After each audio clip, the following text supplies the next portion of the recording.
Sumainyo ang Panginoon. Mga kapatid, tulad ng pinamanin natin ngayon ay nakilang kapistahan na pag-ibig niya kay Jesus. Juan Bautista, tulad na ibinahayag namin sa Ebanghelyo sa araw na ito. Ang tulad ko na ibinamanin ni San Mateo na si Jesus ay umapit kay Juan upang paminyag. Hindi dahil siya ay may kasalanan. Kaya sabi ni Juan Bautista ay ako po ang dapat binyagan ninyo. At kayo pa ang lumalapit sa akin. Pero sa akin, malumanang namin para maalis ang ating kasalanan. Pero kay Jesus, wala naman siyang kasalanan. Pero bakit niyang hinayaan na siya ay mabinyagan? Anong ibig sabihin ng matupad ang kalooban ng Diyos? Para maging maliwanag na alin na ito yung patuloy na pagpapakita, pagpapakilala at pagpapahayag na Jesus. Kung na lang pinagin natin yung nakaraang linggo ang Epipania ay bahagi yun. Ito kung lutusin ay patuloy na pagpapahayag na Jesus. Kung lutusin, hindi lamang si Jesus bilang anak ng Diyos. Kung lutusin, ito ay pagpapakita ng maling pagkilos ng tatlong persona ng isang Diyos. Yung banal na Santatlo o Santissima Trinidad. Kasi bakit? Si Jesus na binyagan ang ikalawang persona ng Diyos, nakita, luwan ng alin, ang bumababa ang Espiritu Santo kay Jesus sa anyo ng kalapati, ang Ama na nagpahayag na mula sa bumi na narinig sa langit, ito ang minamahal ko na lang na lubos ko kinaluludan. So, bahagi yun na ipinamamanin sa atin yung Espiritu Santo na lumulubog sa tubig. Isang pasimula na pagpapanibago, pagkilos sa pamagitan ng ating Panginoong Jesus Cristo. Ang Ama na patuloy na gumagabay sa atin na napaalala sa atin bilang kanyang mga anak. So bahagi ito. So pero ano makita natin na habang ng pagkilos na ito, na sa dakilang kapustahan na ito ay makita natin yung kalooban ng Diyos. Napakahalaga na makita natin yung kalooban ng Diyos. Madali ang makita ng ating kalooban. Pero ang tanong natin ay ito bang kalooban natin ay kalooban ng Diyos. Kaya sa mga pagpasa natin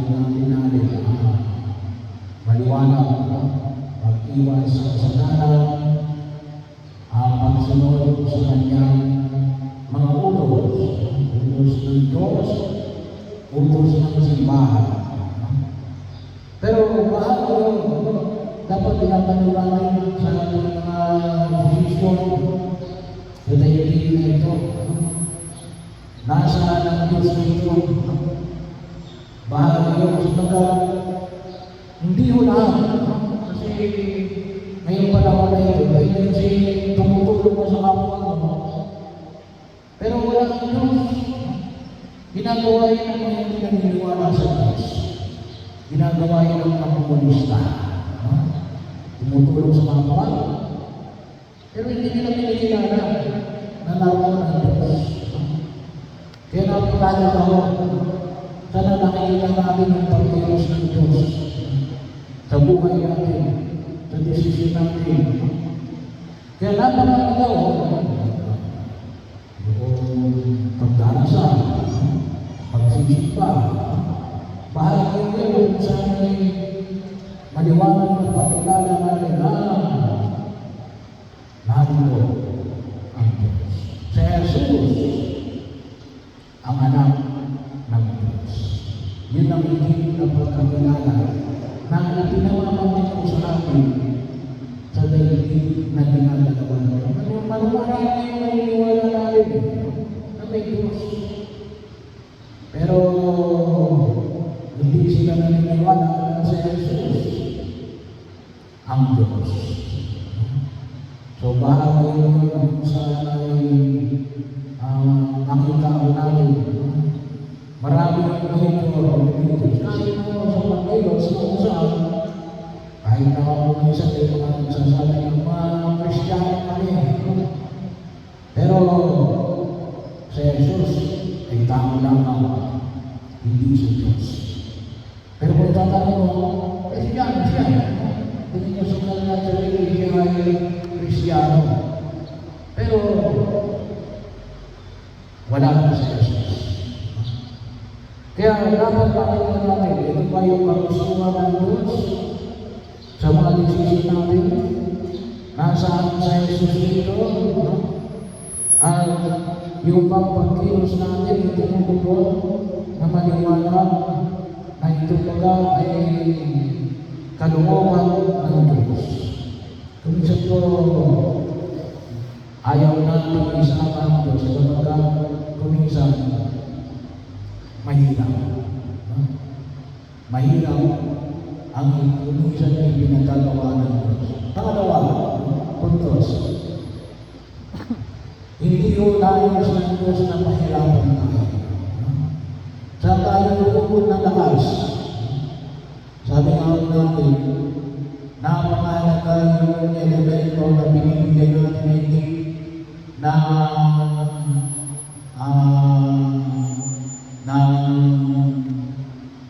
tema, ano yun? Yung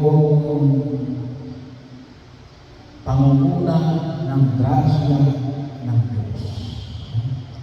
Pangunguna ng grasya ng Diyos. Hindi lang tayo pinupulungan ng grasya ng Diyos. Pinangunahan na tayo ng grasya ng Diyos. Sana po maraming na sinabi nyo, lalo-lalo sa sinabi nyo, ito ang minamahal ng anak na gusto kong kinagulutan. Ito ba yung patuloy lamang kay Jesus? Hindi lang po yung patuloy kay Jesus. Ito ay sinabi ng Ama habang binibigyan si Jesus. At huwag mo natin kalimutan natin sa bigaya ng sakramento ng bilang. Pinagmamahan tayo ng grasya ng Diyos. Bahagi yun, pinapamahan tayo ng grasya ng Diyos. Lahat ng pagkilos natin ay nawa, makita natin natin. Tayo ay minamahal ng anak ng Ama na lubos niyang kinagulutan. Sana simula yun sa biyaya ng sakramento ng binyag. Kaya sabi naman natin, bakit tayo nagbibilang ng bata? Wala pang ginagawa yan. Yun ang ayaw kahalagaan niya. Pangunguna ng grasya ng Diyos. Bahagi yun, hindi ka lang pinagpapala ng Diyos kasi akala natin, kapag umawala ng mabuti, tsaka ka lang bibigyan ng grasya ng Diyos. Yung pagawa mo ng mabuti, pananatili na ng grasya ng Diyos. Kaya Kasi nasa iyo yung grasya ng Diyos. Kapag hindi ka gumawa ng mabuti, pinanakwil mo yung grasya ng Diyos. Pero dahil sa iyong niya, nasa iyo na yung grasya ng Diyos. Yun yung kahalagahan ng pagiging anak ng Diyos.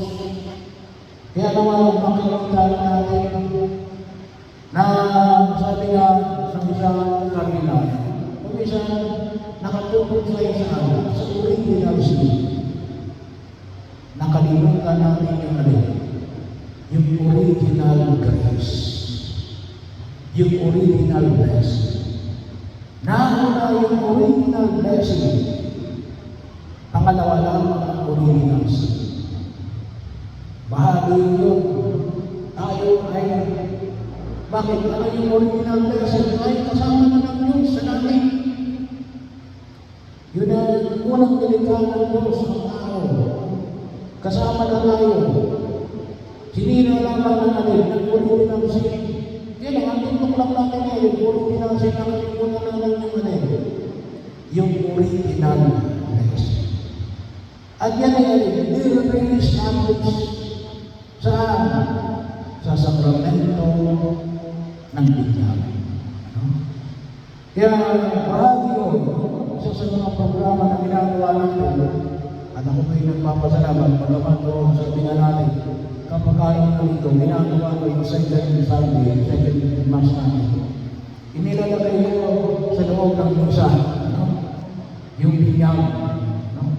Kasi para umahilay namin yung greatness ng biyaya na ipinagkaloob sa ating ng Diyos.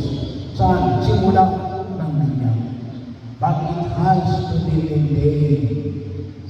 It has to be nourished. It has to grow. Kinakailangan dumagot ito. Pinamahahayag. Bakit? Grasya ng Diyos yun Kaya kung minsan hindi namin napapakinabangan bakit? Nakalimutan natin minamahal tayo ng Diyos. Minamahal tayo ng Diyos. At Diyos tayo kinalulutan. Kaya ano gusto niya?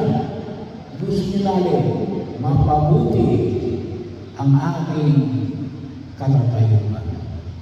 Ayaw niyang tayo ay dumanas ng kasalanan. Bahagi yun na anong epekto ng kasalanan? Kahirapan at pagkawala sa piling ng Diyos. Kaya yun ang mga kalimutan. Ito ang minamahal kong anak na lubos kong kinalulutan. Ako ang minamahal ng anak ng Diyos na lubos niyang kinalulutan. At sa araw na ito, patuloy niyang ipinapaalala sa bawat isa sa atin.